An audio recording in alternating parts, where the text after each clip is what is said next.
व्याप्तं येन चराचरं तत्पदं दर्शितं येन तस्मै श्री गुरवे नमः। अज्ञानतिमिरान्धस्य ज्ञानाञ्जनशलाकया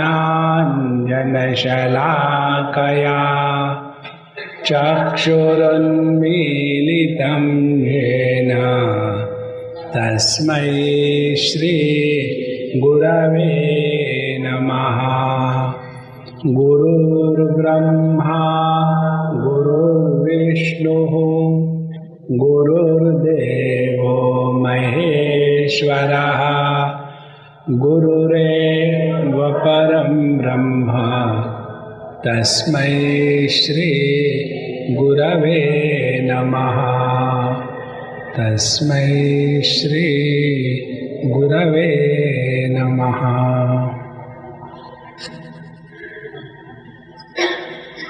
एक तो है गुह्य ज्ञान, ठीक करो आवाज को। दूसरा है गुह्यतर ज्ञान और तीसरा है गुह्यतम ज्ञान। गुह्य ज्ञान वो है जो हमको स्थूल जगत में कैसा व्यवहार करना, जिसके द्वारा जीवन में उत्पन्न हुए विषमता के रोग को हम जीत सके, वो है गुह्य ज्ञान। और उसको भगवद गीता में कर्मयोग के माध्यम से प्रस्तुत किया, जिसके द्वारा अंतःकरण में जो विषमता है वो नष्ट होकर के समता की स्थिति प्राप्त हो जाती है। दूसरा ज्ञान है गुह्यतर ज्ञान। गुह्यतर ज्ञान वो है कि जिसमें हम कर्म की जड़ता से उठ करके चैतन्य के क्षेत्र में प्रवेश करते हैं। उसके लिए दो सिद्धांत बताए हैं। एक, हम अपने आप को जड़ स्थूल देह से भिन्न स्वीकार के हम इस देह के पूर्व भी थे, हम इस देह में है और हम इस देह के नष्ट होने के पश्चात भी रहेंगे। इसमें हम अपने आप को चेतना के रूप में या चैतन्य के रूप में स्वीकार कर रहे हैं।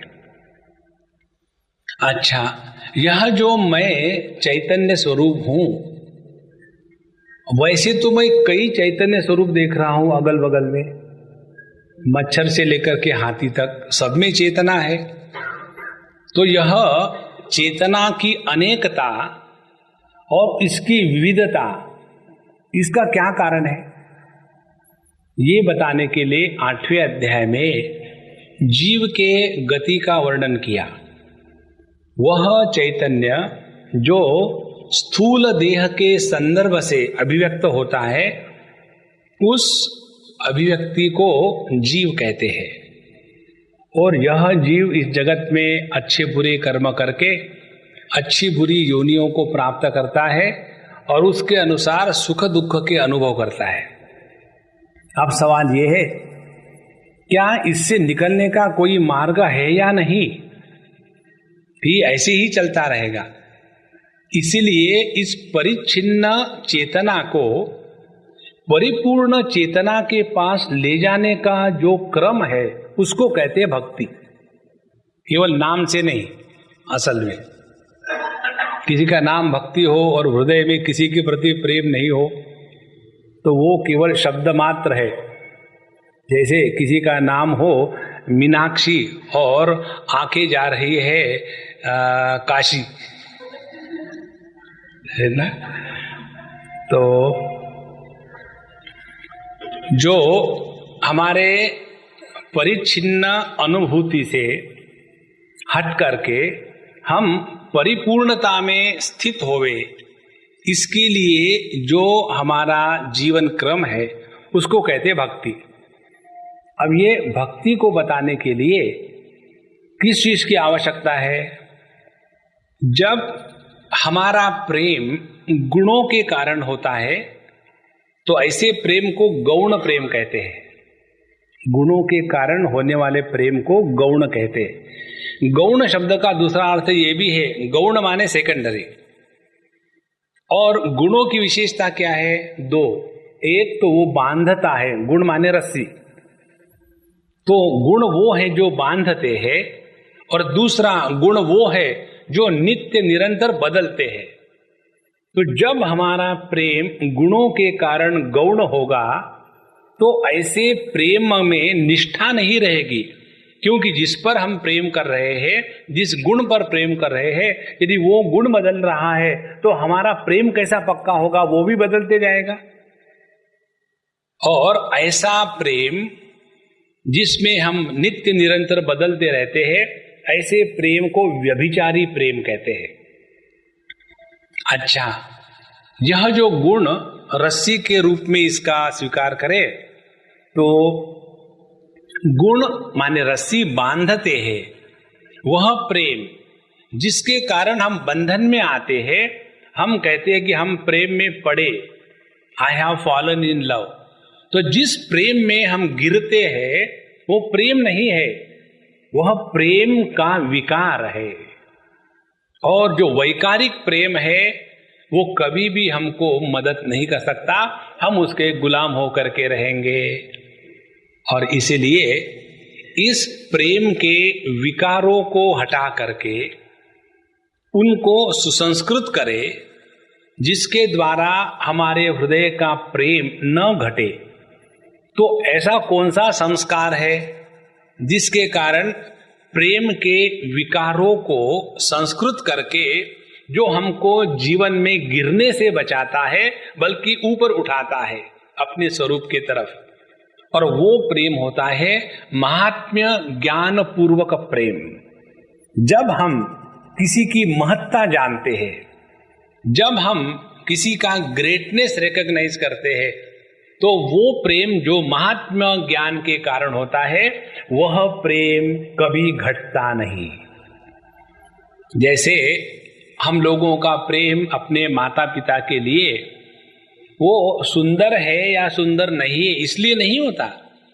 हमारा प्रेम बड़ों के प्रति उनकी जो त्याग भावना हमने देखी है, उनके जीवन में जो हमारे लिए कष्ट सहने का स्वाभाविक भाव देखा है, उसको देख करके हमारे मन में बड़ों के प्रति महात्म्य बुद्धि जागृत हो जाती है।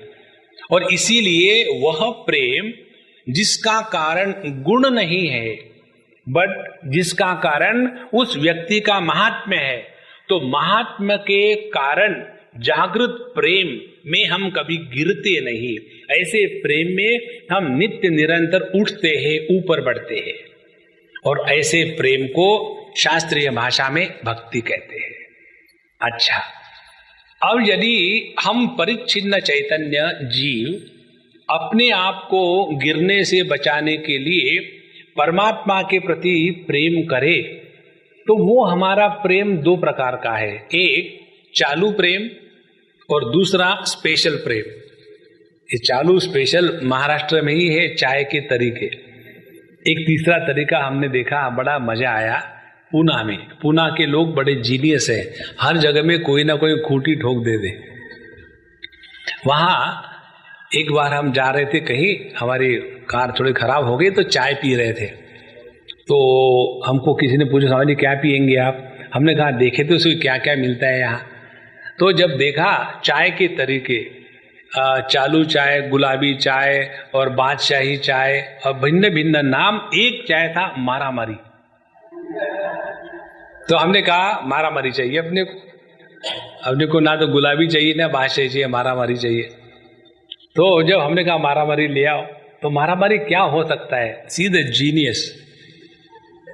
जब 3 आदमी 2 कप ऑर्डर करते हैं, एक चालू और एक स्पेशल, और उसके साथ एक खाली कप, और उनको मिला करके जो द्रव्य कॉकटेल तैयार हो जाती है, उसको कहते हैं मारामारी।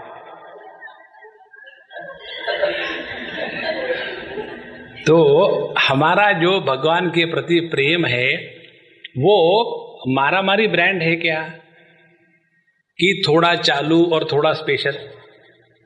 तो हमारे प्रेम में ऐसी कोई बात आ जावे कि जिसके कारण हमारे हृदय में परमात्मा के प्रति जो महात्म्य है वो कभी घटे नहीं। अच्छा, भगवान के प्रति महात्मा हमारे मन से कब घट जाता है? तब जैसे एक अम्मा ने हमको कुछ दिन पीछे पूछा, स्वामी जी हम कभी भगवान पर विश्वास नहीं करते, लेकिन एक दिन निश्चय कर लिया, ठीक है इस समय हम पूजा करेंगे। और पूजा की, और पूजा करने के बाद फिर परेशानी शुरू घर में। तो ये पूजा किस काम की? माने हमारी कल्पना ये है कि हम भगवान की पूजा करें और भगवान चौकीदार होकर के हमारा ध्यान रखे। देखो, जिस पूजा के पीछे इस प्रकार की स्वार्थ भावना होती है, वह जो भक्ति है, प्रेम है, एक क्षण में मशरूम की तरफ ऊपर उठ के आता है और दूसरे क्षण नष्ट हो जाता है। और इसीलिए हमारे हृदय में प्रभु का महात्म्य जागृत होवे, तो वह ज्ञान, ध्यान से सुनना, वह ज्ञान जिसके कारण परमात्मा का महात्म्य जागृत हो जाता है, ऐसे ज्ञान को कहते हैं गुह्यतम ज्ञान। तो पहला गुह्य ज्ञान, जगत के साथ ऐसा व्यवहार करे कि जिसके द्वारा मन शांत रहे, मन में समता बनी रहे। दूसरा ज्ञान गुह्यतर ज्ञान, जिसके द्वारा हम अपने परिच्छिन्न जीव भाव को मदद करने के लिए परिपूर्ण चेतना का सहारा लेते हैं, जिसको कहते हैं उपासना या भक्ति। और तीसरा ज्ञान है जो गुह्यतम ज्ञान, जिसके कारण हम परमात्मा के महात्म्य को जानते हैं और जिसके कारण हम अपने आप को परमात्मा के साथ एक प्रस्थापित करने के लिए प्रभावित हो सकते हैं।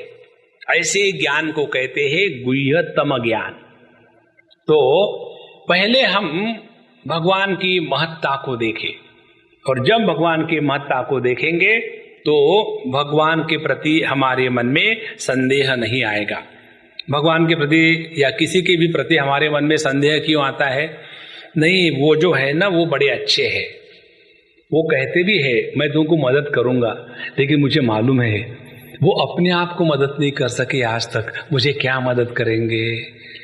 माने किसी की अच्छाई हो लेकिन उसमें सामर्थ्य नहीं हो, तो सामर्थ्य रहित अच्छाई को फिलॉसफी कहते हैं ना।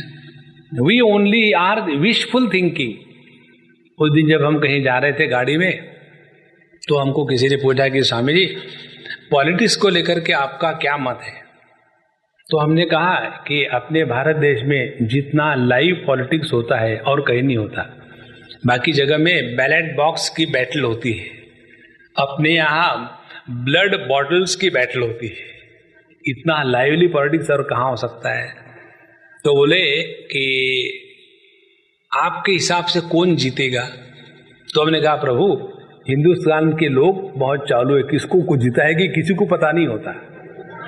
जो कभी सोचता भी नहीं कि मैं चीफ मिनिस्टर प्राइम मिनिस्टर बनूंगा, उसको वहां बैठा करके उसको नचाते हैं और नचाने के बाद नीचे खेलते हैं और भारत मेरा महान, जैसा का वैसा, उसमें कोई चेंज नहीं हो सकता। नहीं, फिर भी बोले आपका क्या ख्याल है कि क्या अनफॉर्चुनेट फ्रंट आएगा या ये जो कांग्रेस आएगी या जेडी आएगा, कौन आएगा? तो हमने कहा देखो प्रभु, ये सब जो विचार कर रहे हैं ना हम लोग, जो अपना अपना विचार बताते हैं, it is a wishful thinking. यदि मैं एक विशेष पार्टी को सपोर्ट करने वाला हूं तो I express my wish as my opinion. See the difference. तो अपना विशफुल थिंकिंग, ये वास्तविकता कुछ नहीं होती। इसीलिए इस विशफुल थिंकिंग से हट करके जो असलियत है उसको जानने के लिए भगवान इस 9वें अध्याय में तत्व का प्रतिपादन करके हमारे अंतःकरण में भगवान के प्रति महात्म्य जागृत करा रहे हैं कि फिर हमको पता चलेगा कि भगवान केवल अच्छे ही नहीं बल्कि भगवान में अपने अच्छाई को प्रस्तुत करने का, एस्टैब्लिश करने का सामर्थ्य भी है। सामर्थ्यहीन अच्छाई से कोई मतलब नहीं। जो समर्थ अच्छाई है उसी के द्वारा जगत का या अपना भला हो सकता है। इसीलिए इस 9वें अध्याय में भगवान कहते हैं कि हे अर्जुन, राज विद्या राजगुह्यम पवित्रम इदमुत्तमम प्रत्यक्षावगमम धर्म्यम सुखम कर्तुमव्ययम अश्रद्धधाना पुरुषा धर्मस्यास्य परंतप अप्राप्य माम निवर्तन्ते मृत्यु संसार वर्त्मनि। मैं तुमको राज विद्या बता रहा हूं। राज विद्या माने पॉलिटिक्स का ज्ञान नहीं, it is not a political science. वह विद्या जिसके द्वारा राजगद्दी हासिल हो सकती, वो ज्ञान नहीं। राज विद्या माने विद्याओं का राजा, वह ज्ञान जिसके सामने सभी ज्ञान तुच्छ है, वह विद्या जिसके सामने सभी विद्याएं गौण है, ऐसा ज्ञान। और यह गुह्यम सबसे सूक्ष्म ज्ञान है। सबसे सूक्ष्म क्यों है? इसीलिए जैसे सीक्रेट किसको कहते हैं? सीक्रेट माने किसी को छुपा के रखना माने सीक्रेट नहीं है। ऐसे छुपाना कि सामने दिखाने के बाद भी समझ में ना आना। और ये कैसा टेक्निक होता है? ये होता है कोड लैंग्वेज में। जब एक लड़का दूसरे लड़के से या लड़की से बात करता है और दोनों के माँ बाप को पता नहीं चलने वाला, तो इन दोनों की कोड लैंग्वेज होती है। और कोड लैंग्वेज होती है कि last time you were supposed to give me the physics notes, what happens. माने पिछले बार तुमने मुझे वो जो प्रेम पत्र देना था वो नहीं दिया, क्या हुआ? अब फिजिक्स के नोट्स का अर्थ प्रेम पत्र जगत की कोई भी डिक्शनरी में आपको नहीं मिलेगा। तो खुल्लम खुल्ला तो बोल दिया लेकिन किसी को पता नहीं चला, इसको कहते गुह्य। उसी प्रकार से परमात्मा इस संपूर्ण जगत में भरपूर है, ओतप्रोत है, और फिर भी समझ में नहीं आता कि परमात्मा कहाँ है। और ऐसा जो ज्ञान है सूक्ष्म परमात्मा तत्व के बारे में, वो है राजगुह्यम। और आगे पवित्रम, अपने जीवन का जो सर्वश्रेष्ठ पावित्र का भाव यदि कोई होगा तो एक ही है। कौन सा?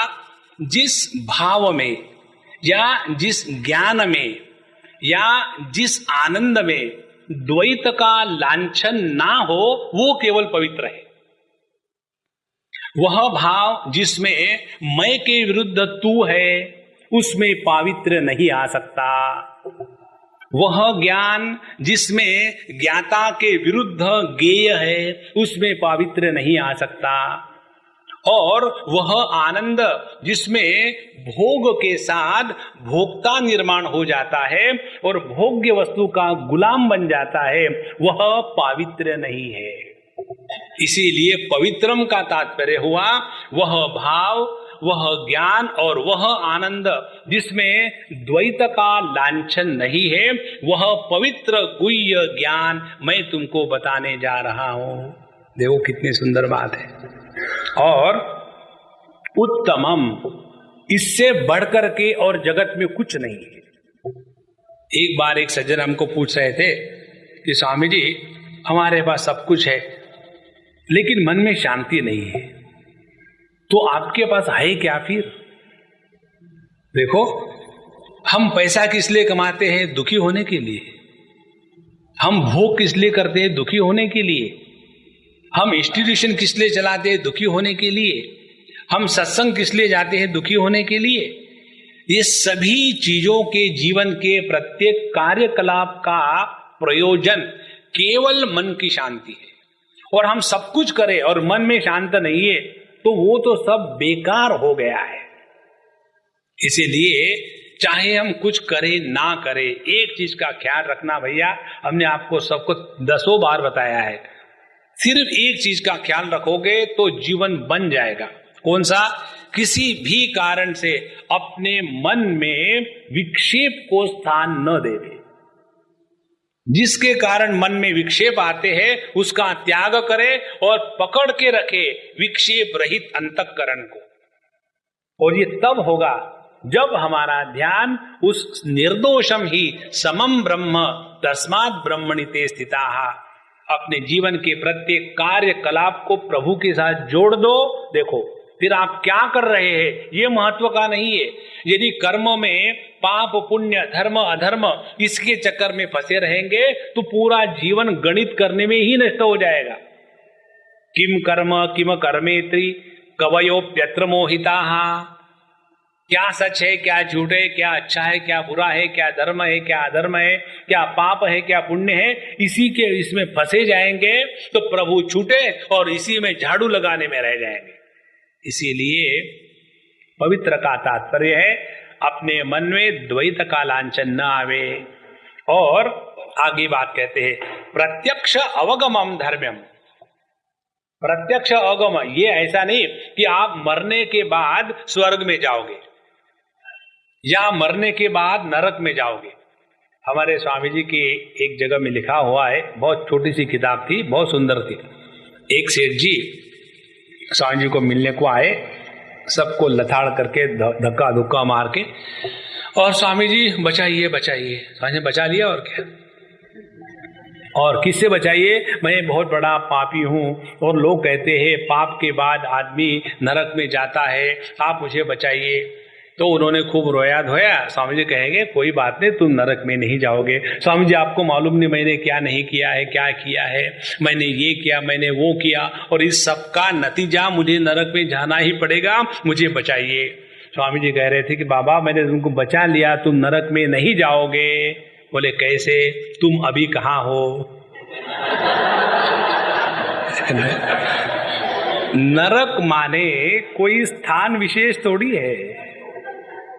नरक माने कोई बांद्रा ईस्ट कलानगर ये थोड़ी है। नरक तो जिस वृत्तियों के कारण नर से दुर्गंध निकलना शुरू हो जाती है, ऐसे दुर्गंध युक्त नर को नरक कहते।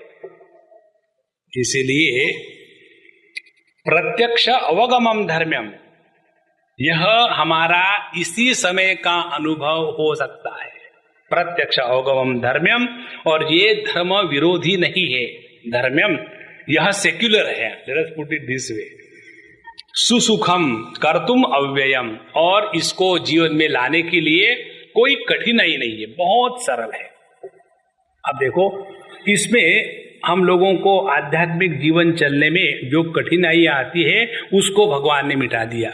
हमारी प्रॉब्लम क्या है, स्वामी जी हम तो एक्चुअली है ना कि हम स्पिरिचुअल होना चाहते हैं, लेकिन क्या करें संस्कृत नहीं आती।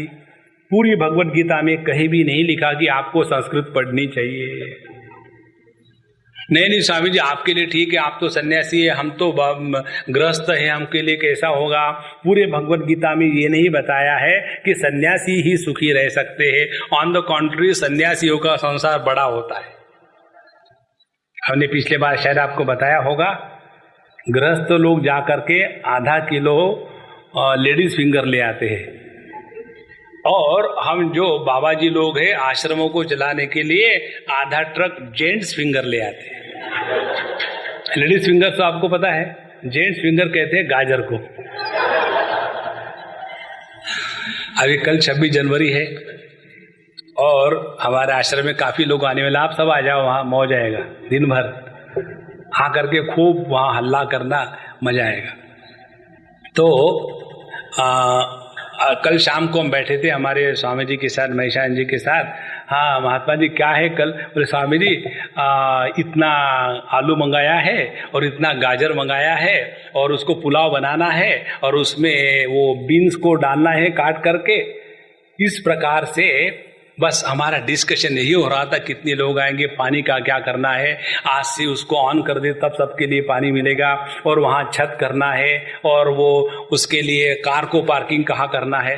आप लोगों का जो मिनी प्रॉब्लम होता है उसको बढ़ा दो तो आप बाबा जी बन जाते हैं, ताकि कोई फर्क नहीं है। तो बाबा जी माने क्या, छोटे प्रॉब्लम को बड़ा होने के बाद वाह, ये जो उद्गार निकलता है अनेक बार, इसी के कारण उसको बाबा जी कहते हैं। तो सुसुखम कर्तुम अत्यंत सरल है, इसमें कोई कठिनाई नहीं है। अब कैसा सरल है, अब इसको भगवान ने 2 श्लोकों में बताया है। यह जो 9वें अध्याय का 4था और 5वां श्लोक है, उसको लेकर के हमको याद आता है, एक बार हम बंगाल में थे, कहीं ऐसा सत्संग चल रहा था और एक लड़की हमको मिलने के लिए आई और उसने कहा कि स्वामी जी हम पीएचडी कर रहे गीता में, और वैसे तो हमने बाकी सब कुछ ठीक कर लिया, गीता को ठीक कर लिया पीएचडी के लिए, सिर्फ 2 श्लोक ऐसे मिले गीता में कि जिसका कि तालमेल नहीं है और उन श्लोकों में कुछ अर्थ निकलता नहीं है। इसीलिए मैं ये सोच रही हूं कि इन दोनों श्लोकों पर मैं अपने भाष्य को ऐसे लिखूं कि ये जो 2 श्लोक है यह भगवत गीता में अनावश्यक श्लोक है। पीएचडी लेने के लिए कुछ ना कुछ नया करना पड़ता है। यदि आपने ऐसा थीसिस सबमिट किया कि मनुष्य वो प्राणी है कि जिसके कंधे पर जो चीज होती है उसको सर कहते हैं और बाकी जो लटकने वाली चीजें उसको हाथ पैर कहते हैं और जो नहीं होता उसको सिंग और दुम कहते हैं, ऐसा कहने से थोड़ी पीएचडी मिलेगी आपको। उसी प्रकार से भगवत गीता में जो है वो सब ठीक ठाक है और ये बड़ा आदर्श ग्रंथ है, इसके द्वारा सबका भला होता है। ऐसे आप प्रस्तुत करो तो आपको पीएचडी नहीं मिलेगी। आपको पीएचडी यदि चाहिए तो क्या करना पड़ेगा, Bhagavad Gita is the most controversial book. और भगवत गीता में क्या बताया है किसी को आज तक पता चला नहीं, सब अपने उसके कारण बेवकूफ हो रहे, और ये भगवत गीता के कारण ही सब परेशानियां भारत देश में निर्माण हो गई। ऐसा कुछ उल्टा सीधा लिख दो ना तो आपको डायरेक्टली पीएचडी मिल जाएगी। हम आपको टेक्निक बता रहे पीएचडी लेने के लिए। तो उन्होंने जब ऐसा कहा उस अम्मा ने, तो हमने कहा अम्मा वो 2 श्लोक पर मेरा भी वही विचार है। लेकिन स्वामी जी मैंने तो आपको बताया नहीं कौन से 2 श्लोक है। तो हमने कहा यही है 9वें अध्याय का 4था और 5वां। जब मैंने उसको बताया इतनी खुश हो गई। So you also agree with me? I said of course I also agree with. तो हमने उनको कहा कि बताओ आपको इस श्लोकों का क्या अर्थ समझ में आया। तो श्लोक है मया तत्विदं सर्वं जगदव्यक्त मूर्तिना मस्थानि सर्वभूतानि न चाहं तेषु अवस्थितः न च मस्थानि भूतानि पश्य मे योगमैश्वरं भूतभृन्न च भूतस्थः ममात्मा भूत भावनः। ये 2 श्लोक हैं। तो इस श्लोकों में क्या कहा है और क्या उस अम्मा ने समझा है और क्या समझना चाहिए, इन तीनों का विवरण होने से सब इसकी जो रिडल है वो सॉल्व हो जाएगी। इसमें भगवान ने जो कहा है वो इस प्रकार से कहा है, मैं जो आकार रहित हूं, अव्यक्त हूं, मेरी कोई अभिव्यक्ति नहीं है, मेरा कोई आकार नहीं है, ऐसा जो मैं हूं ऐसे मेरे द्वारा यह संपूर्ण आकार विकार वाला जगत व्याप्त है और सभी के सभी आकार विकार मुझ में स्थित है, लेकिन मैं किसी में भी नहीं हूं। और सच बात बताऊं, न च मस्थानि भूतानि, मेरे में कुछ भी नहीं है। इस प्रकार से मैं बड़ा विचित्र हूं। अब देखो इसमें कितना विरोधाभास दिखता है। जो स्वयं आकारहीन है वो कहता है कि मैं सभी आकारों को आधार दे रहा हूं। आगे कहते हैं कि सभी के सभी भूत मुझ में है, लेकिन असल बात यह है मैं उनमें नहीं हूं। और सच बात बताऊं, ये सब बकवास है। अब ऐसी बात जब कही तो भगवान के शब्दों में ही स्वयं कॉन्ट्राडिक्शन दिखते हैं। और देखो जहां जहां ऐसे विचार शास्त्रों में उपलब्ध होते हैं वहां हमको स्पीड ब्रेकर लगाते हैं। ये विचार हमारे स्वामी जी का है। जब कार चलानी हो, सीधा लंबा रास्ता हो, बढ़िया रोड हो और बिल्कुल कोई डिस्टर्बेंस ना हो, तो कार चलाने वाले को नींद से आने लग जाती है, क्योंकि कुछ करना ही नहीं है। अंदर एसी लगा है, बाहर की आवाज नहीं, गंदगी नहीं, और धीरे धीरे बढ़िया कार चल रही है, उसमें झपकी आ जाती है, तो एक्सीडेंट होने के चांसेस है। इसीलिए अपने भारतवर्ष में क्या करते हैं कि जब बढ़िया स्पीड पकड़ने का मौका आया वहां स्पीड ब्रेकर डाल देते हैं, तो एकदम झटका लग जाता आदमी को और नींद टूट गई और उसके साथ स्प्रिंग भी टूटे और कम से कम एक्सीडेंट से बच गए। इसीलिए उसका नाम स्पीड ब्रेकर नहीं है, स्प्रिंग ब्रेकर है। अब इसी प्रकार से शास्त्र के जो विचार चलते हैं तो सब बढ़िया है, फिर जीव गया और फिर उसने वो धूम्र मार्ग से गया या फिर प्रकाश मार्ग से गया, स्वर्ग में गया, नरक में गया, फिर दूसरा जन्म लिया, उसमें अपना लल्ला भी चल रहा है। और कहीं हम ये जीव को ही सत्य ना समझ बैठे। पिछली बार हमने आपको बताया था जीव भाव की प्रक्रिया के माध्यम से परमात्मा की प्राप्ति करने का प्रयोजन जीव इस शब्द का शास्त्रों में है, जीव को सिद्ध करने के लिए नहीं है। उसी प्रकार से जगत के निर्मिति का प्रसंग जो शास्त्रों में आता है वो जगत निर्माण हुआ है ये बताने के लिए नहीं आता। जगत का विश्लेषण करने के बाद जब परमात्मा का दर्शन होने लग जाता है तब हमने जगत का विश्लेषण योग्य प्रकार से किया है।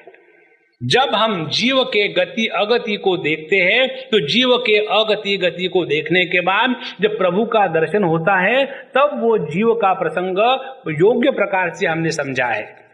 कहीं हम गलत प्रकार से ना समझ ले कि जगत सत्य है, कहीं हम गलत प्रकार से ना समझ ले कि जीव नाम की कोई वास्तविकता है। जगत के पीछे और जीव के पीछे जो एक परमात्मा तत्व है उसको आत्मत्वेन जानने के लिए शास्त्रों में इन विषयों का प्रयोजन है। ये भूल करके हम कहीं गलत रास्ते में चले जाए और एक्सीडेंट कर बैठे, ये ना होवे, इसीलिए ऐसे विरोधाभास के शब्द भगवत गीता में शास्त्रों में आते हैं। तो अभी तक तो भगवान ठीक कह रहे थे कि पाप है पुण्य है, ऊपर जाता नीचे आता है, सब बढ़िया चल रहा था और सडनली बीच में झटका क्या लगा। अब इसका अर्थ क्या है इसको समझ ले। ये है गुह्य तम ज्ञान।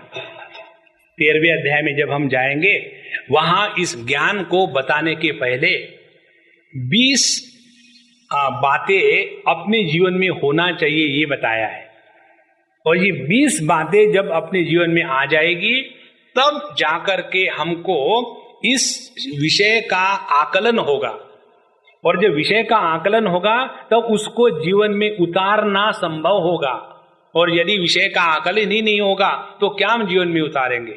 अब यहाँ 9वें अध्याय में इस तत्व का प्रतिपादन प्रारंभ हो जाता है। 10वें में बताएंगे, 11, 12 में बताएंगे और 13वें अध्याय में जाकर के इस ज्ञान का पर्दा पूरा उड़ जाएगा और तत्व का दर्शन होगा। और उसमें जो समत्व की सिद्धि है वो किसी भी कारण हिल नहीं सकती। तो क्या ज्ञान है? कहते हैं मया ततमिदम सर्वम जगद व्यक्त मूर्तिना। सभी आकारों को आधार देने वाला हमेशा निराकार होता है। बहुत सरल प्रिंसिपल है। जैसे हम लोग केमिस्ट्री में इत्यादि पढ़ते हैं कि भिन्न भिन्न धातु होते हैं। किसी भी धातु के जो गुण आते हैं इसमें इस धातु का अमुक आकार है ये गुण कभी नहीं आता। जैसे समझो हमने लोहे को पढ़ा कि लोहा क्या है, उसकी कंडक्टिविटी कितनी है, उसकी स्पेसिफिक ग्रेविटी कितनी है, उसकी टेंसाइल स्ट्रेंथ कितनी है, उसके ऊपर बाकी चीज़ों के क्या क्या प्रभाव होते हैं, एसिड गिरने से क्या होता है, अल्कली गिरने से क्या होता है, उसमें रस्ट कैसे लगता है, ये सब आएगा। लेकिन लोहे का अमुक विशेष आकार है ये गुणधर्म नहीं आता। कारण क्या? तत्व हमेशा निराकार होता है। इसीलिए तत्व का दर्शन यदि करना है तो सभी प्रकार के आकारों के द्वारा निर्माण होने वाले विकारों का जब हम त्याग कर देंगे तब निराकार तत्व का दर्शन होता है। अब देखो सुवर्ण, सोना, मैं सुवर्ण शब्द का प्रयोग इसलिए करता हूं कि सोना कहने से कोई लोग मेरी इसको शब्द को आज्ञा न समझ ले।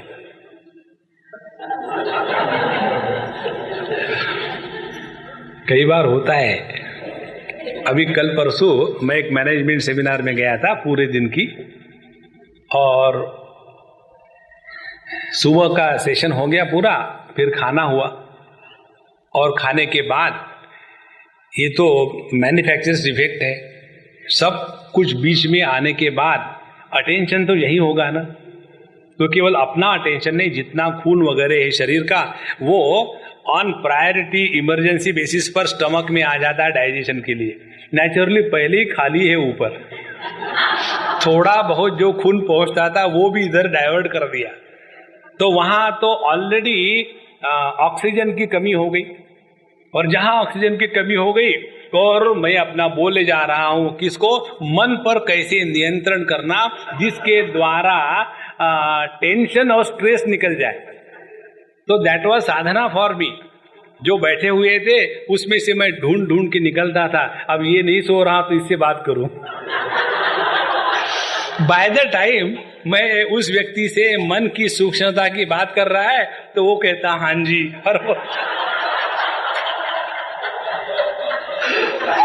तब तक के फिर दूसरे को ढूंढना पड़ता है। इस प्रकार से ढूंढ ढूंढ के मैंने लेक्चर दिया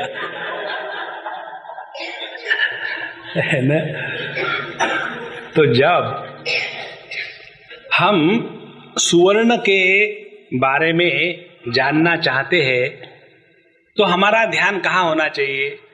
हमारा ध्यान होना चाहिए ना तो सुवर्ण के जो अलंकार है, आभूषण है, उनका नाम क्या है, उनका रूप क्या है, उसमें यदि हम फंसे रहेंगे तो हम सुवर्ण का दर्शन करते हुए भी सुवर्ण के द्वारा लाभान्वित नहीं होंगे, पहली बात। दूसरी बात, उनके नाम रूप का तिरस्कार करने के लिए उन आभूषणों को हमको बॉईल करके मेल्ट करने की कोई आवश्यकता नहीं, जैसे वैसे ही रहने दो ना।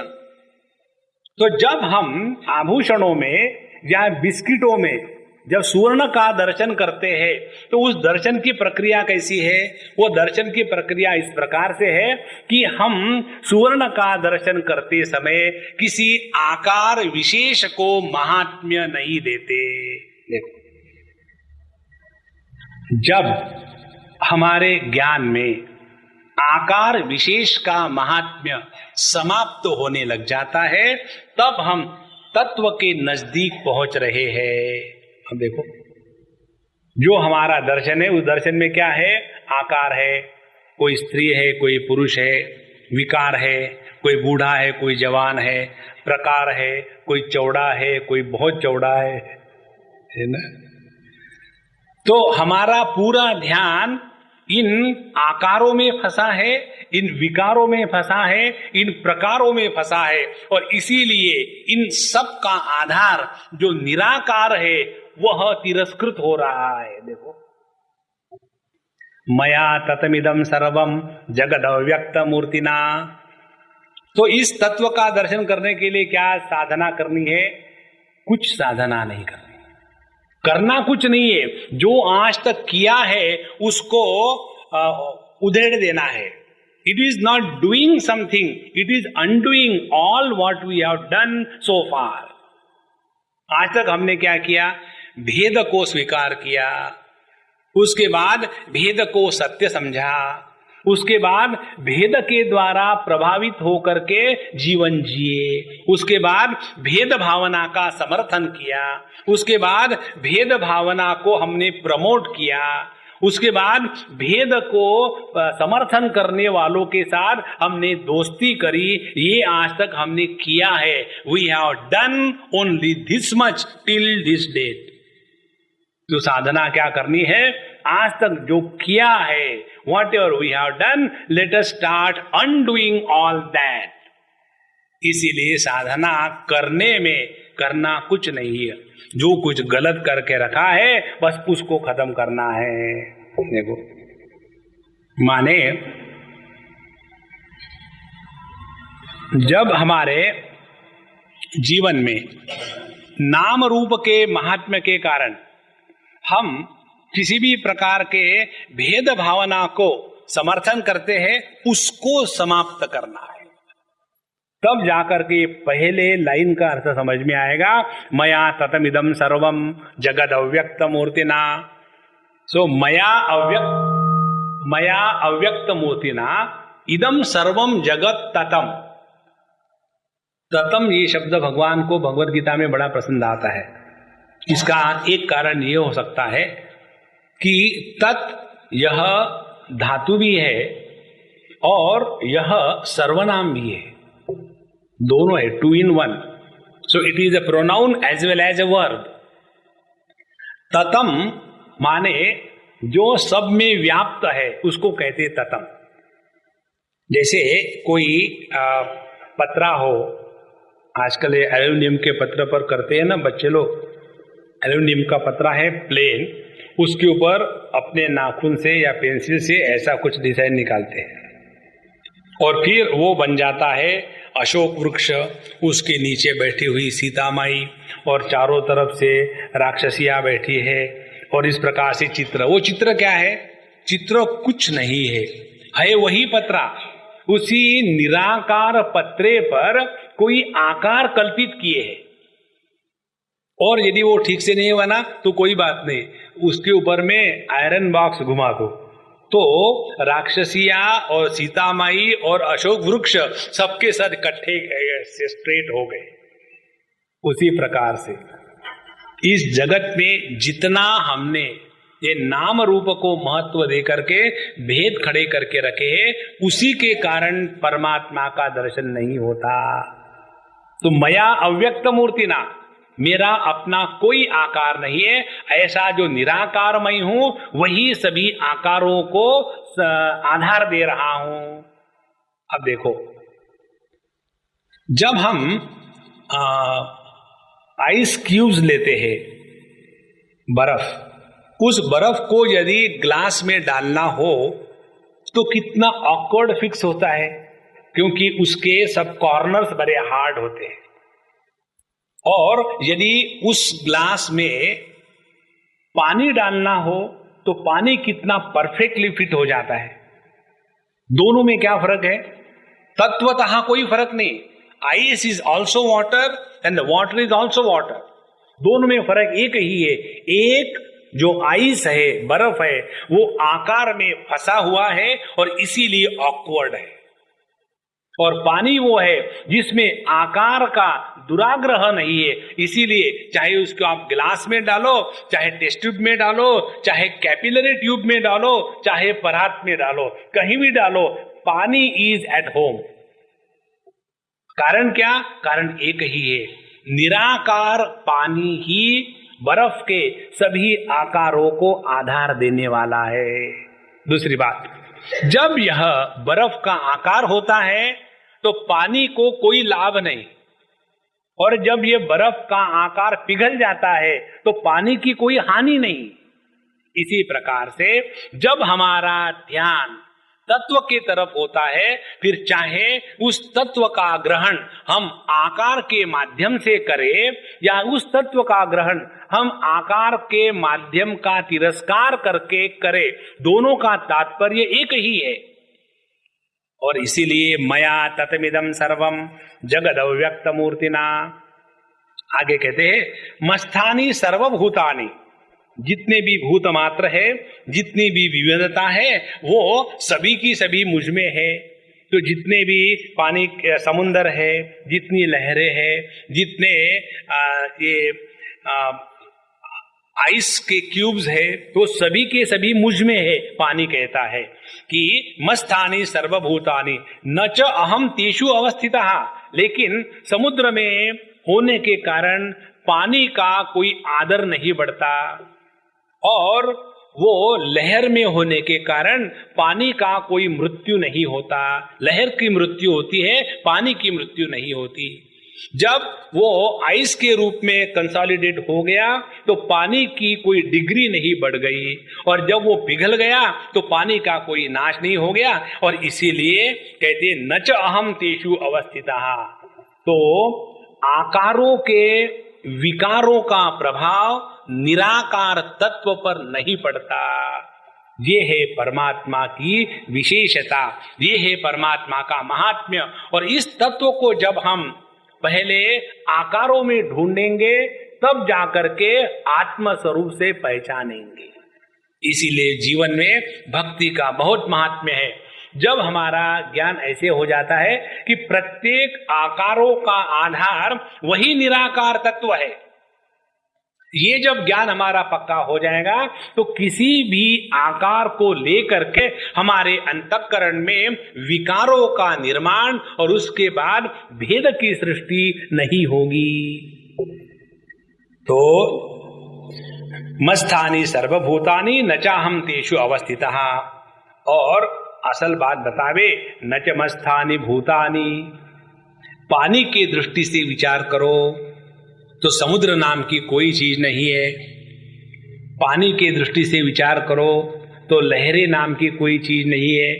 पानी की दृष्टि से विचार करो तो नदी नाम की कोई चीज नहीं है।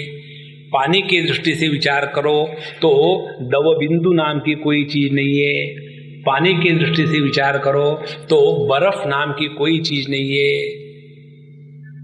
जब हमारा ध्यान पानी पर नहीं होता और जब हम पानी के साथ तादात्म्य करके एक नहीं होते, तब जाकर के अनेकता की अनुभूति होती है। Why there is humming?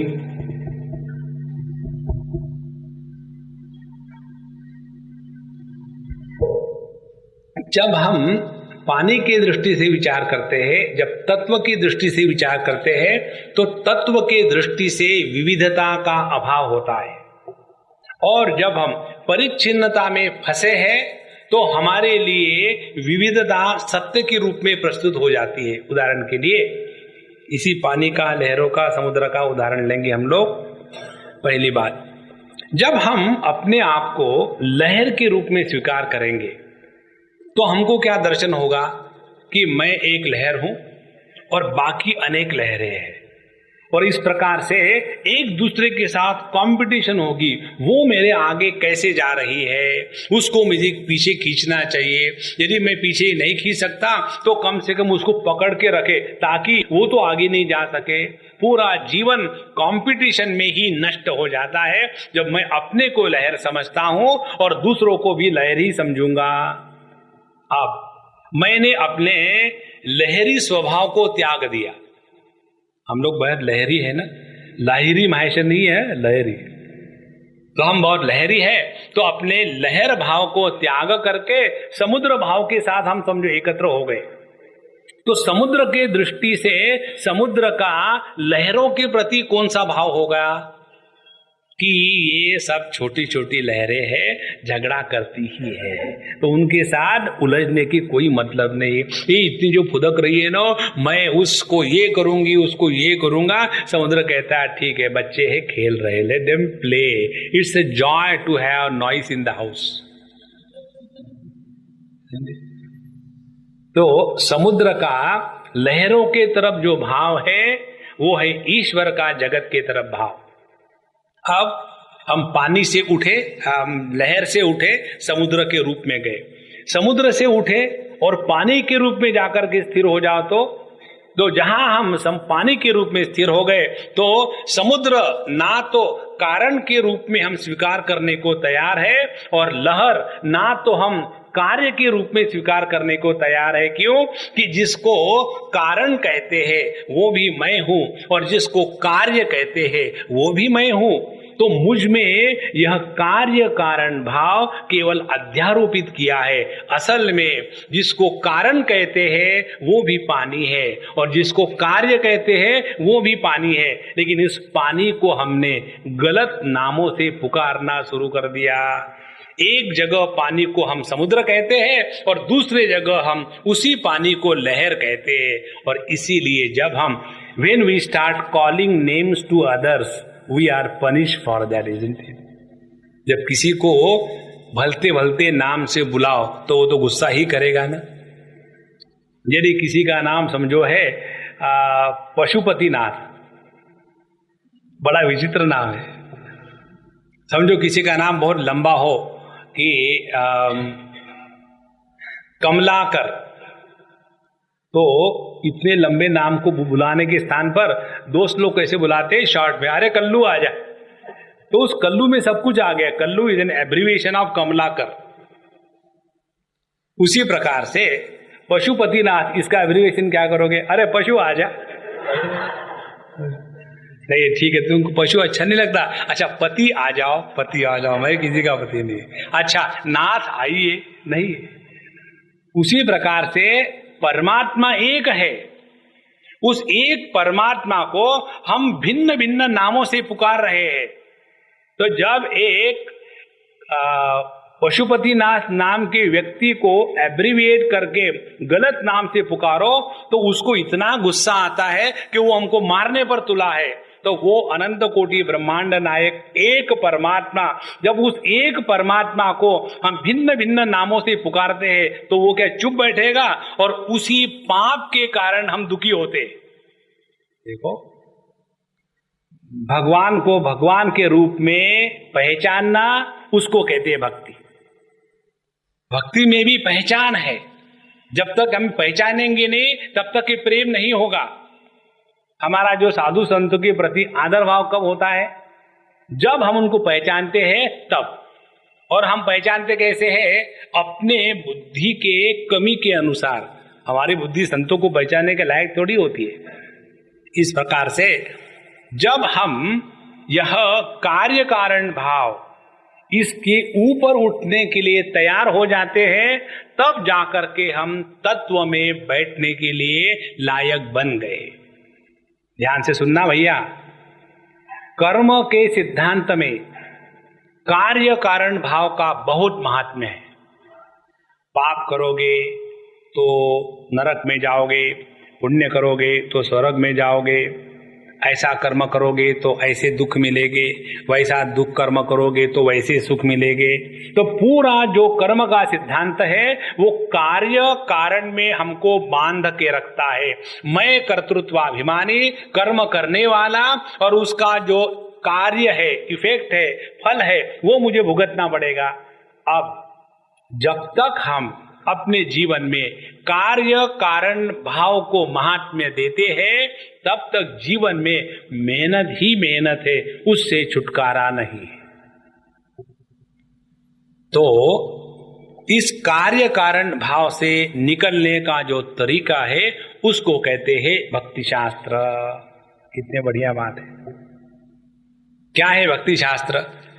हर चीज का कारण परमात्मा।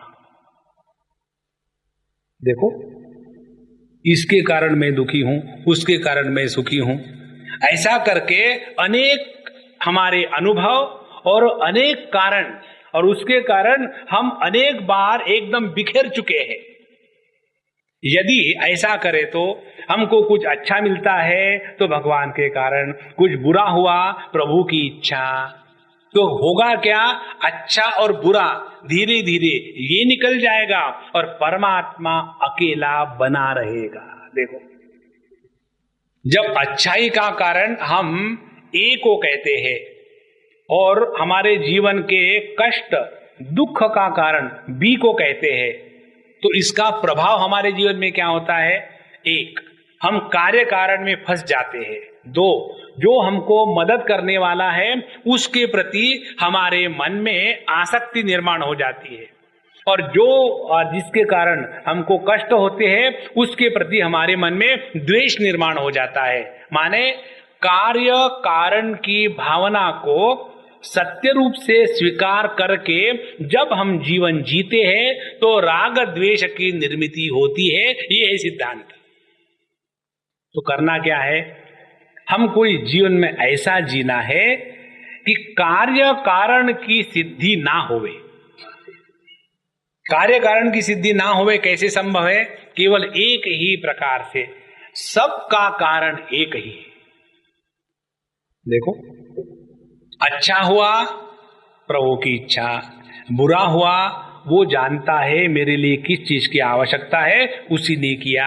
तो जब हमारे जीवन के अच्छे बुराई का कारण एक परमात्मा है तो धीरे धीरे धीरे धीरे अच्छे बुराई के प्रभाव से हट करके जहां हम उसके कारण को ढूंढने जाएंगे तो बुरा हुआ कारण देखा भगवान, अच्छा हुआ कारण देखा भगवान, बुरा हुआ कारण देखा भगवान, अच्छा हुआ कारण देखा भगवान। धीरे धीरे अच्छाई बुराई में से हट करके प्रभु हमारे आंखों के सामने खड़ा होना शुरू हो जाएंगे।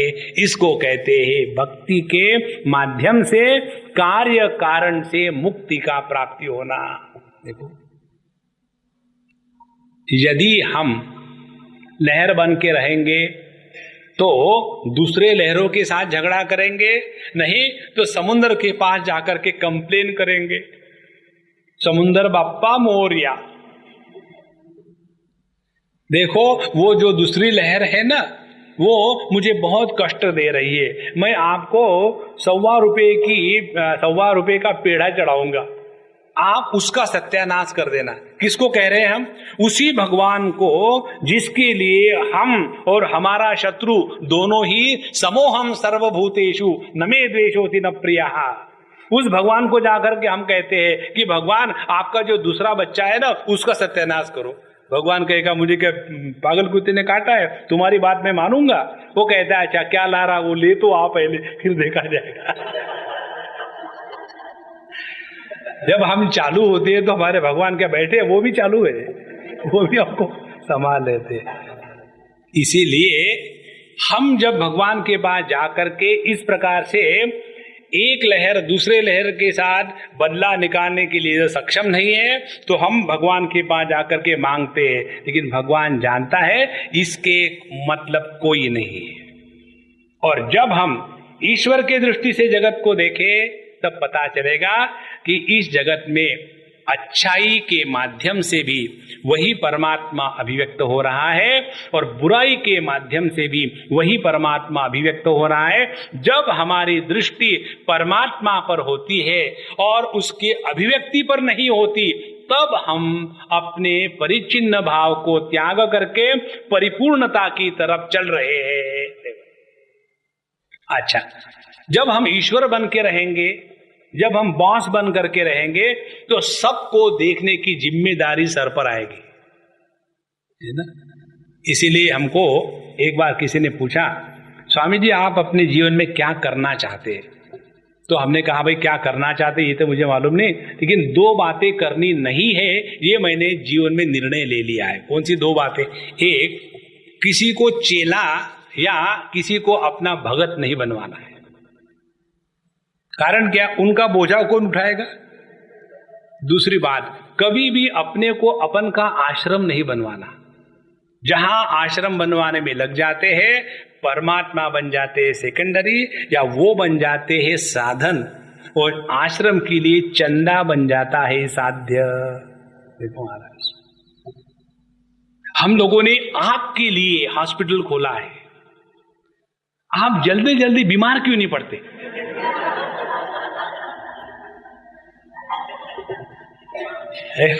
भगवान की लीला है प्रभु। अच्छा देखो, ये हॉस्पिटल हमने आप ही के लिए तो खोला है, क्या अपने लिए खोला है? अच्छा खोला है तो खोलो फिर, लेकिन आप पैसे दो ना हमको, हमारे पास पैसे कहाँ है? तो माने आपको किसने बताया था कि हॉस्पिटल खोलो?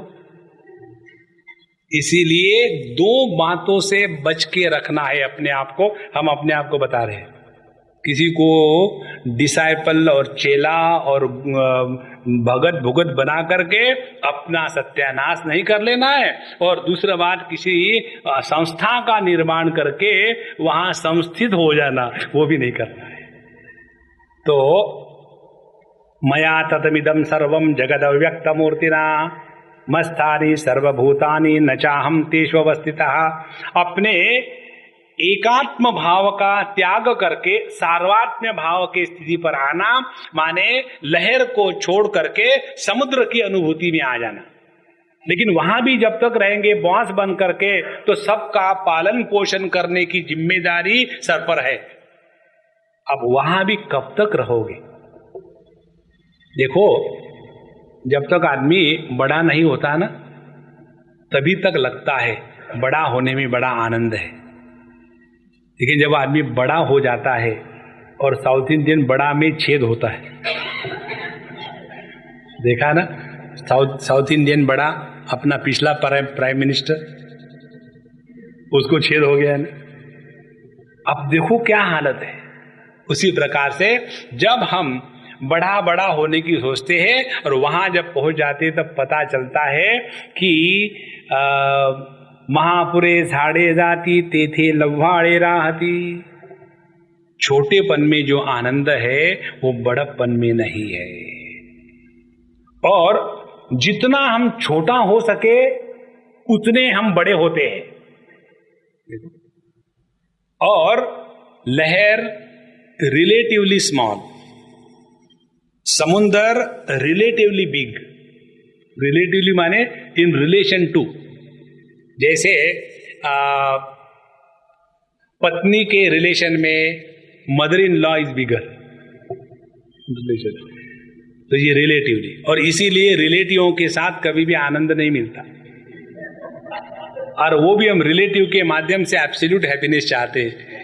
इससे बढ़कर के संसार के और कौन सी बढ़िया परिभाषा हो सकती है।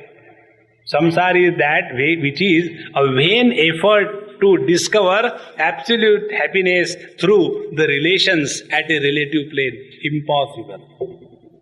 तो हम इस लहरों का त्याग करके समुद्र के स्थान पर आ गए और कारण बन करके बैठे अपने कार्य को संभालने के लिए, तब तक के दुख बना रहेगा। लेकिन वो दुख मालूम है कैसा है? लहरों का दुख सुनने के लिए समुद्र तो होता है, लेकिन समुद्र अपना दुख किसको सुनाएगा? थिंक। इसीलिए जब तक के कार्य कारण भाव में फंसे हैं, चाहे कार्य के रूप में रहो दुखी बने रहोगे, चाहे कारण के रूप में रहो दुखी बने रहोगे। जब कार्य के रूप में होते हैं पुत्र, कन्या इत्यादि, तो हम माँ बाप के कारण दुखी होते हैं। My mom and dad, they are such outdated creatures, I don't know when they will understand. Every child has got the same common opinion about their parents. And it's true to a great extent. They are always outdated because they were born at earlier date. Therefore today they are outdated. और माँ बाप को पूछो, पता नहीं भगवान ने मुझे ही ऐसे बच्चे क्यों दिए। लोगों के बच्चे देखो परीक्षा में पास होते हैं और उनका फर्स्ट नंबर आता है, मेरिट में आते हैं, और हमारे बच्चे बेस स्ट्रॉन्ग करने में बैठे हुए एक एक क्लास में 3-3 साल। लेकिन हम भूल जाते हैं बच्चे आए किसके। They can't be better than what the stuff is. इस प्रकार से कारण के रूप में देखो तो दुख है, कार्य के रूप में अपने को स्वीकार करो तो दुख है। माने जब तक हम कार्य कारण के भाव में फंसे रहेंगे तब तक के जीवन का दुख समाप्त नहीं होता। तो एक ही इसका उपाय है, कार्य कारण का जो अधिष्ठान है, उस अधिष्ठान के रूप में जब हम अपने आप को पहचानना प्रारंभ कर देते हैं, तब पता चलता है कि समुद्र के गांभीर्य के कारण हम में एरोगेंस नहीं आता, और उस लहर की तुच्छता के कारण अपने में हीन भाव नहीं आता। यह जो स्थिति पानी की है, वहां ना तो किसी वस्तु का सुख है, ना तो वहां किसी वस्तु का दुख है, क्योंकि समोहम सर्वभूतेषु न मे द्वेषोस्ति न प्रियः। देखो कितना आनंद है। यह है परमात्मा की असलियत, ये है गुह्यतम ज्ञान। तो कौन सा गुह्यतम ज्ञान हो गया? फिर हम रिपीट करते हैं, वो ज्ञान जो हमको कार्य कारण में बांध के रखता है और जिसके कारण हम कर्मयोग के चक्कर में चक्कर काटते रहते हैं, वो है गुह्य ज्ञान। गुह्यतर ज्ञान वो है कि जो हम अपने आप को परिच्छिन्न चेतनात्मक जीव के रूप में स्वीकार करके परिपूर्ण चेतनात्मक ईश्वर के प्रति समर्पित होने के लिए हमेशा रोते रहते हैं, मांगते रहते हैं और गिड़गिड़ाते रहते हैं, वो हो गया गुह्यतर ज्ञान। और गुह्यतम ज्ञान वो है कि वो सब मुझ में है, मेरे सिवा कुछ नहीं हो सकता, और फिर भी किसी के भी कारण मैं प्रभावित नहीं होता, क्योंकि मैं ही अनेक रूप में हूं। देखो, नॉट ओनली दैट, अगले वर्ष अध्याय में जाकर के भगवान अपने इस संपूर्ण जगत को विभूति के रूप में कहेंगे। तो ये है सूक्ष्म या गुह्यतम ज्ञान। तो क्या हो गुह्यतम ज्ञान? वह ज्ञान जहां कार्य कारण के भाव का पूर्ण रूप से तिरस्कार हो करके हम कार्य कारणातीत हो करके रहते हैं, वह है गुह्यतम ज्ञान। अब ये तो बात सिद्धांत के दृष्टि से बता दी, समझ में आ गई। लेकिन आपने जो उदाहरण दिया लहर का, समुद्र का, पानी का, तो मैं कितना ट्राई कर रहा हूं कि मैं लहर कैसे हूं, मैं तो यहाँ हड्डी मसल का बना हुआ हूं, लहर कैसे हूं। और समुद्र, I don't like to be that wet kind of thing, I never like. तो जब हमको उदाहरण दिए जाते हैं और उन उदाहरणों का तात्पर्य हमको समझ में नहीं आता, तो उसके द्वारा हम फ्रस्ट्रेट हो जाते हैं। अब इसीलिए हम अपने परिच्छिन्न भाव को, लहर की स्थिति को छोड़ करके समुद्र के स्थिति में आने की पहली साधना है। जब तक के अपने लहरी पने का त्याग न कर दे, लहरी पने का त्याग माने to be working in this world with whims and fancy, उसको कहते हैं लहरपना। तो अपने लहर के अनुसार चलने के बाद हम काफी दुखी हो चुके हैं। तो उस दुख का निराकरण करने के लिए जो लहरी नहीं है, जो सभी लहरों का अधिष्ठान है, उस समुद्र के पास चले और यहाँ फिर हमारा भक्ति का सिद्धांत प्रारंभ हो जाता है। अब ये बताने के बाद भगवान कहते हैं कि असल में क्या है, मैं तो हर में हूं और मैं हर वस्तु में हूं, लेकिन अवजानन्ति माम मूढ़ा मानुषीम तनुमाश्रिताम। जो मूढ़ है, मूढ़ कौन है? मूढ़ वो है कि जो कार्य कारण भाव में फंसे है, वो मूढ़ है। नॉर्मली हम लोग इंटेलिजेंट किसको कहते हैं? इंटेलिजेंट उसको कहते हैं कि जो हर चीज के बारे में प्रश्न पूछे। हमारा जो बच्चा है ना, चिक्कू, नाम ही रखना है तो पंपकिन क्यों नहीं रखा? चिक्कू, बड़े सभी फ्रूट्स के नाम। कोई कहता है कि एक अम्मा हमको हमेशा याद आती है, वो अपने लड़की को बैंगन का भरता कहती थी, पूर्व जन्म के संस्कार। तो हमारा जो चिक्कू है ना, इतना इंटेलिजेंट है। कैसे इंटेलिजेंट है? हर चीज के बारे में प्रश्न पूछता है। अब जो हर चीज के बारे में प्रश्न पूछता है वो इंटेलिजेंट है कि बेवकूफ है? जो ज्ञानी होते हैं इंटेलिजेंट के प्रश्न थोड़ी पूछते हैं, उनको तो सभी प्रश्नों के उत्तर आते हैं। तो अवजानन्ति माम मूढ़ा मानुषीम तनुमाश्रितम, वो ऐसे मूर्ख है कि उनके मन में ये सवाल आता है कि मेरे माँ में भगवान तो हो सकता है, पिताजी में भगवान मैं सस्पेक्ट कर लेता हूं, और गुरु में भी चांस देने को कोई हर्जा नहीं, लेकिन मेरा नेबर, उसके अंदर में भगवान, इम्पॉसिबल। अवजानन्ति मां मूढ़ाः मानुषीम तनुमाश्रितम।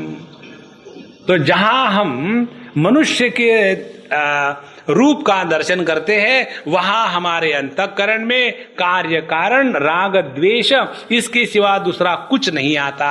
कारण क्या?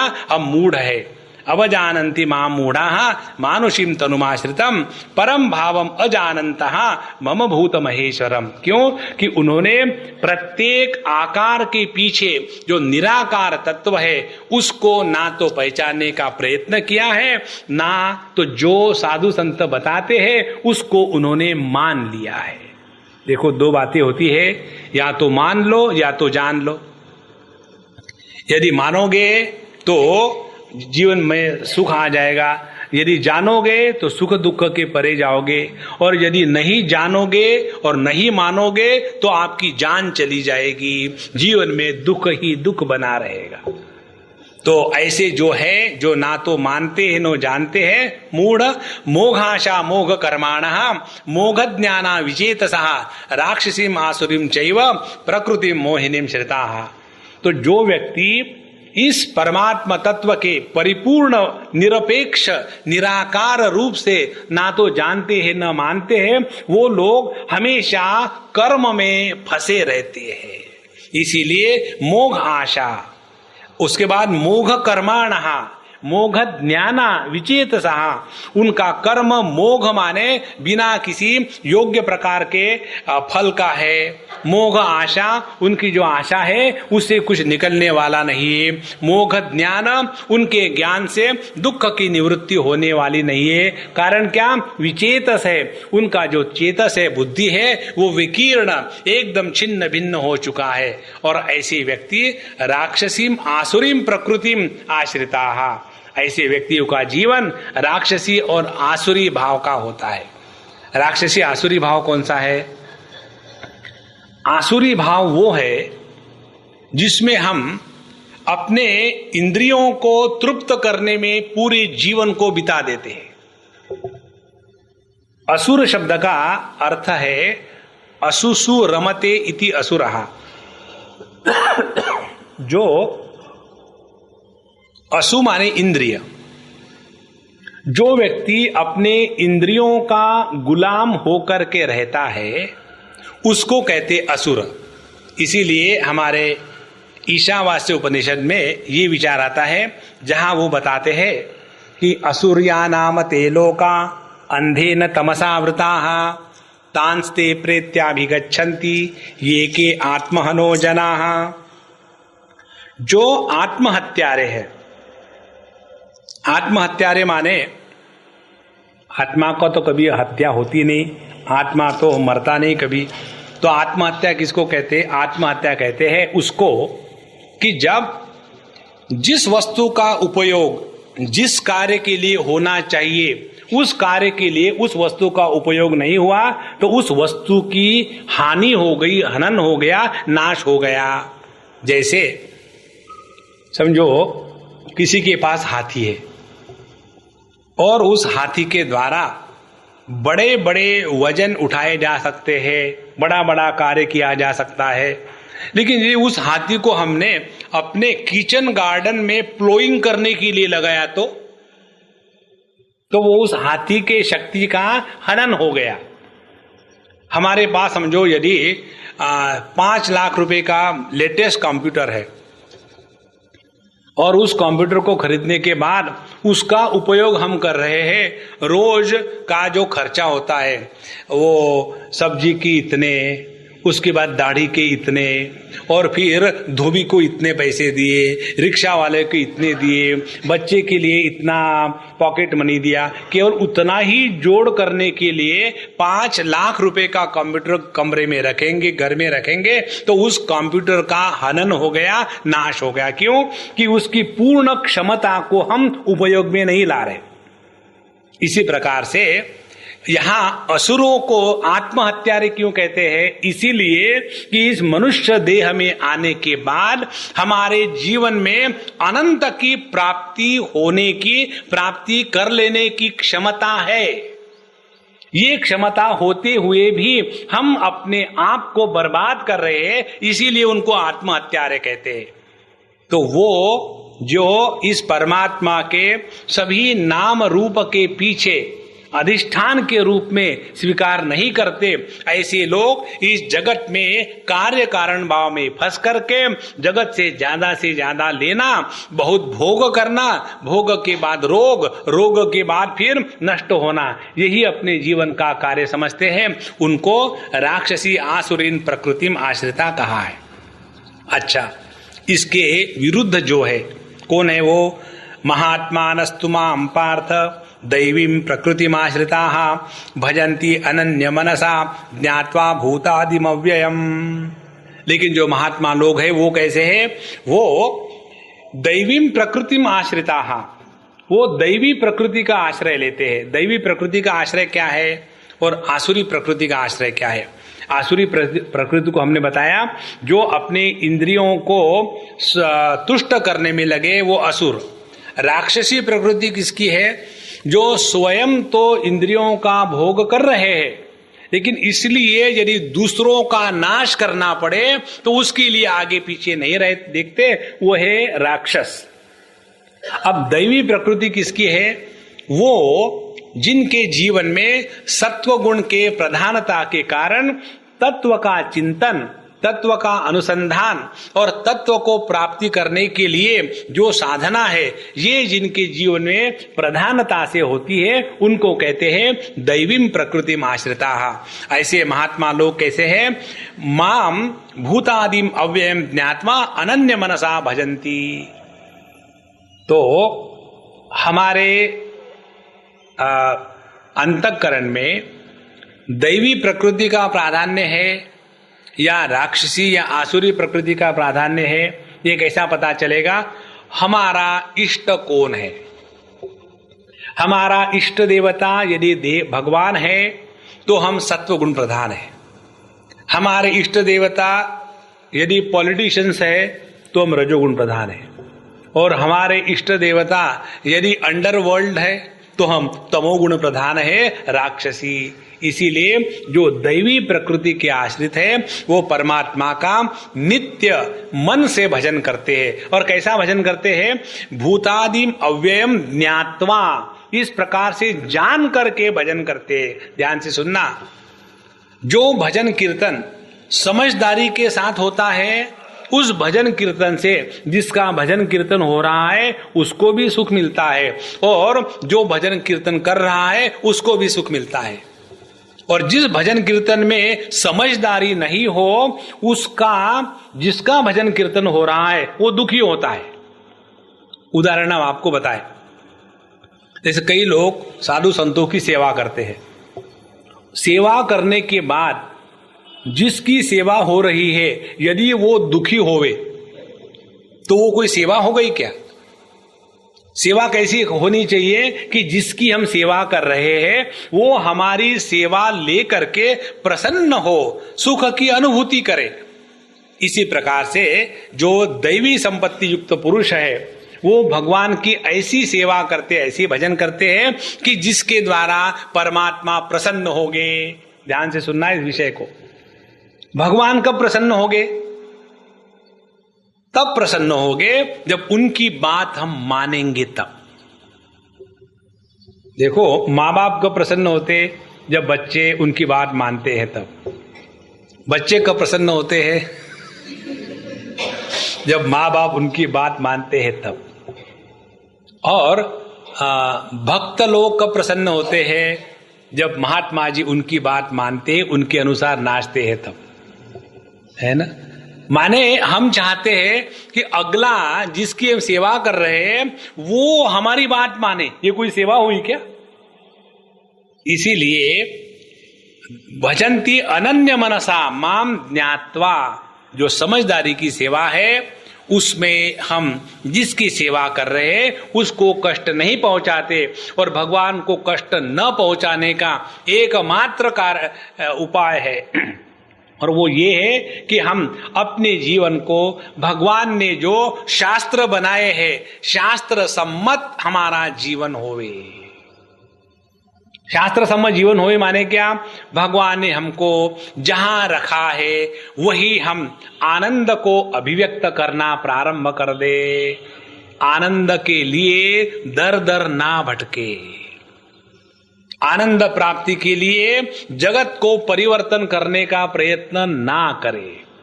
भगवान ने हमको जहां रखा है वहां बैठ करके यदि हम प्रभु का कार्य कर सकते हैं तब जाकर के भगवान हमसे खुश होंगे। यही समझदारी की भक्ति है। अच्छा, और ऐसे जो है उनके भक्ति का रूप, उनका ज्ञान, ये बताने के लिए भगवान बहुत ही सरल उपाय बताते हैं। कहते हैं ऐसे जो भक्त है उनसे मेरी क्या अपेक्षा है? मेरी अपेक्षा ये है क्योंकि वो जब मेरे ही कार्य को आगे बढ़ा रहे हैं। भगवान का कौन सा कार्य है? एक ही कार्य है। भगवान ने ये सृष्टि केवल आनंद को अभिव्यक्त करने के लिए निर्माण की है। दुख को निर्माण करने के लिए इस सृष्टि का निर्माण नहीं हुआ। क्योंकि भगवान स्वयं आनंद स्वरूप है। तो यदि भगवान ने ये सृष्टि आनंद के निर्मिति के लिए बनाई है, तो भगवान का कौन सा कार्य है कि हमारे माध्यम से आनंद का चारों तरफ फैलाव होवे। और यही बात हमारे स्वामी जी ने हमारे मिशन के लिए लिखी है, to give maximum happiness to the maximum people for a maximum period by maximum methods, that is our religion. तो यदि हमारे माध्यम से ज्यादा लोगों के पास सुख और आनंद का संस्कार पहुंच जाए, तो हम भगवान का कार्य कर रहे हैं। देखो, और ऐसा जो भगवान का कार्य करने वाला है, चारों तरफ अपने जाने मात्र से सुख समृद्धि आनंद फैले, तो ऐसे व्यक्ति से भगवान क्या स्वीकार करते हैं?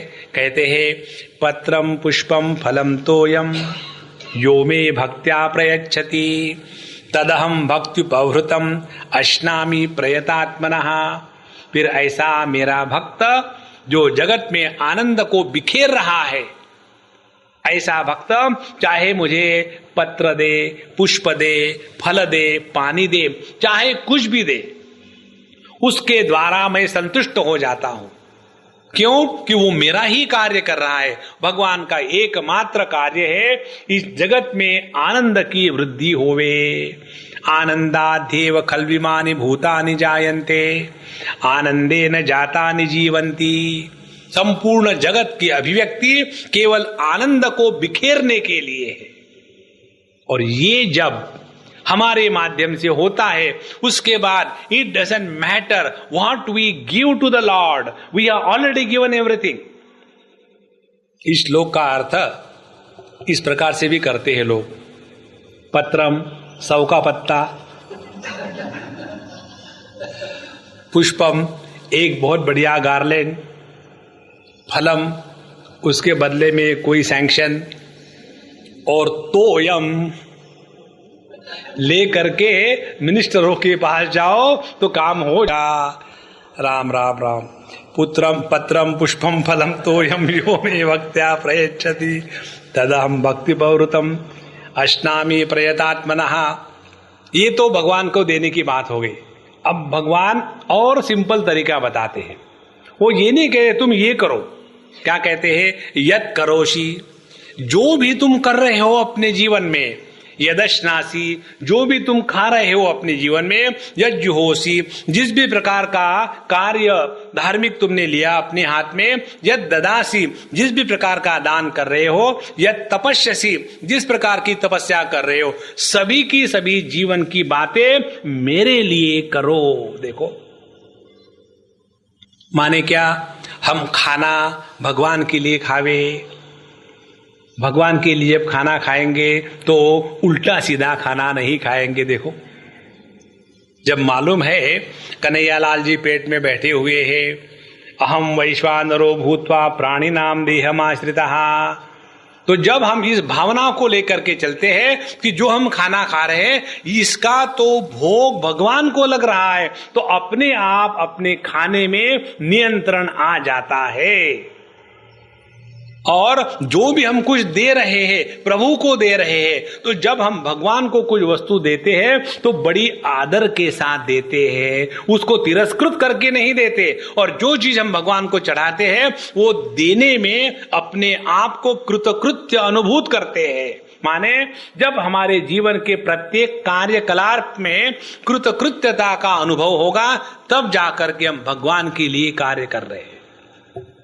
इसलिए अपने जीवन के जो भी कार्यकलाप है, हमको कुछ बदलना नहीं है। नौकरी बदलनी नहीं है, बीवी बदलनी नहीं है, और अपना देश बदलना नहीं है, और अपना जेंडर बदलना नहीं है, आजकल वो भी चलता है। कुछ भी हमको बदलना नहीं है। प्रभु ने हमको जहां रखा है वहीं रह करके जो भी कुछ हम कर रहे हैं कि हमारे माध्यम से प्रभु अभिव्यक्त हो रहे या नहीं हो रहे, यही एकमात्र हमारी धारणा। तो यत् करोषि यदश्नासि यज्जुहोसि ददासि यत् तपस्यसि कौन्तेय तत् कुरुष्व मदर्पणम। इसका प्रभाव मालूम है क्या होगा? जो वस्तु हम भगवान को अर्पण करते हैं उस वस्तु की एक बहुत ही सुंदर बात हो जाती है। कौन सी? एक हमारी फिक्र भगवान करने लग जाते हैं। कैसे? ये 22वें श्लोक में भगवान बताते हैं, अनन्या चिंतयन्तो माम ये जना पर्युपासते तेषाम नित्याभियुक्तानाम योगक्षेमं वहाम्यहम्। हमको योगक्षेमं वहाम्यहम् पर तो बड़ा विश्वास है ना? उन्होंने यहीं से चुराया है तो उस पर तो हमारा विश्वास है। उस पर हमारा कैसा विश्वास है? आप पैसा भरो और मरो, फिर हम आपके जो रिश्तेदार उनको ठीक से देख लेंगे। माने आप उनको देखने के काबिल नहीं हो, फिर पैसा हमको दे दो। यहां भगवान स्वयं करते हैं, कहते हैं कि जो मेरा भक्त है, अनन्य भक्त है। अनन्य भक्त माने जिसके जीवन में परमात्मा को छोड़ करके जगत के किसी भी वस्तु व्यक्ति का महात्म्य नहीं है, वो अनन्य भक्त। अनन्या चिंतयन्तो माम, और ये जना पर्युपासते, और ये हमारी जो भक्ति है केवल अपने पूजा रूम में नहीं है, संपूर्ण जगत में व्यवहार करते समय हम भक्त ही रहे। और मैं सेवक सचराचर रूप स्वामी भगवंत। जब हम जगत में भक्त बनकर के व्यवहार करते हैं तो किसी के भी साथ अनादर का व्यवहार नहीं होगा। भक्त हमेशा भगवान के सामने ही रहता है। तो पर्युपासते तेषाम नित्याभियुक्तानाम, और यह जो हमारा जीवन है कैसा है? ये संडे के संडे, जुम्मे के जुम्मे, एकादशी तो एकादशी नहीं है, नित्य अभियुक्तानाम। यह हमारे जीवन की नित्य निरंतर धारा है। ऐसा करने से हमको मिलेगा क्या? भगवान कहते हैं योगक्षेमं वहाम्यहम्। योग माने जो हमारे पास नहीं है लेकिन जिसकी हमको आवश्यकता है वो वस्तु परमात्मा हमको निश्चित देंगे, इस पर कोई संदेह ना करे। देखो भैया, इस सिद्धांतों को स्वीकार कर लो। हमको अपने उद्धार के लिए जिस वस्तु की आवश्यकता है, जिस अनुभव की आवश्यकता है, जिस कठिनाई की आवश्यकता है, जिस फैसिलिटी की आवश्यकता है, वो हमारे पास निश्चित रूप से पहुंच जाती है। यदि दुख की आवश्यकता है तो भगवान दुख देने को आगे पीछे नहीं देखेंगे। यदि सुख की आवश्यकता है तो वो भी जरूर देंगे। योग वहाम्यहम्, और दूसरी बात क्षेमम वहाम्यहम्। और हमारे पास जो कुछ है जिसके कारण हमारा भला होगा वो प्रभु हमारे पास निश्चित रखेंगे, और जिसके कारण हमारा भला नहीं होगा उस वस्तु को भगवान छीन लेंगे। इसको समझ लेना। हमको ऐसे लगता है कि जो हमारे डॉक्टर है वो बहुत दुश्मन है हमारे, हमको मिठाई खाने नहीं देते, और जो दूसरा है वो तो डट के खाए जा रहा है। देखो भैया, डॉक्टर को हमको लिख के देना मिठाई मत खाओ, ऐसा कहने से कोई उनको कमीशन नहीं मिलता। वो तो हमारी भलाई की सोचते हैं। इस प्रकार से जब हमारी विचारधारा चलेगी, योगक्षेमं वहाम्यहम्, यह भगवान का आश्वासन है। हम ये पॉलिटिशियन के आश्वासनों पर तो विश्वास करते हैं, जिनका आसन नहीं है उनका आश्वासन क्या होगा? तो योगक्षेमं वहाम्यहम्, यह परमात्मा का शब्द ही कभी गलत नहीं होगा। इस प्रकार से जब हम अपने लहर रूप का समुद्र के सामने समर्पण कर देते हैं तब अपने जीवन की कंपटीशन नष्ट हो जाती है। ध्यान से सुनना, भक्ति साधना में हम किसी दूसरे के साथ कंपटीशन नहीं करते। जहां हमारे जीवन में किसी दूसरे के साथ की कंपटीशन बंद हो गई, 90% प्रॉब्लम्स आर सॉल्व्ड। फिर हमारा केवल एक भाग बचा रहता है, वो समर्पण का। और वो समर्पण का भाग कैसे है? हमको कुछ बदलना नहीं है, जो भी कुछ हम कर रहे हैं उसके साथ प्रभु को जोड़ लो। तो जितना हम भगवान को अपने जीवन के सभी कार्य में लाएंगे उतना प्रभु हमारा ख्याल रख रहे हैं, इसका स्पष्ट अनुभव आएगा। और ऐसा करते करते भगवान आगे बताएंगे इसका सिद्धांत, समोहम सर्वभूतेषु न मे देशोस्ति न प्रियः। ये भगवान का सिद्धांत हमारे जीवन में उतर आएगा। कैसे उतर आएगा। समत्व का सिद्धांत भक्ति के ज्ञान युक्त साधना के द्वारा, इस विषय को हम अगले बार देखेंगे। आज यहाँ काफी है। श्री कृष्णा श्री कृष्णा श्री कृष्णा। ओम पूर्णमदः पूर्णमिदं पूर्णात् पूर्णमुदच्यते पूर्णस्य पूर्णमादाय पूर्णमेवावशिष्यते। ओम शांति।